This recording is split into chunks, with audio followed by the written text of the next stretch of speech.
长期咳嗽的孩子3件事情不要做。第一件，孩子一咳，不要随意的喂镇咳药、止咳药。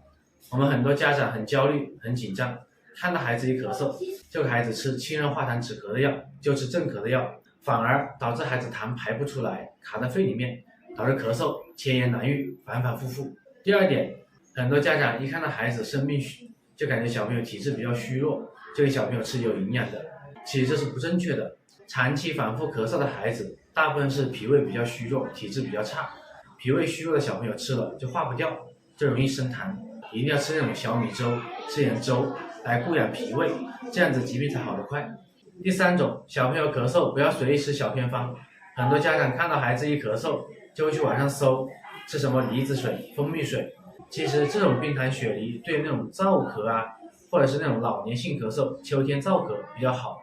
一般是咳嗽黏痰或者干咳，喉咙红肿疼痛，有那种燥邪在体内比较适合。但对那种痰多的孩子并不适合。痰多的孩子一般是脾土偏湿，这种时候吃冰糖炖雪梨的话，容易加重湿气，加重痰。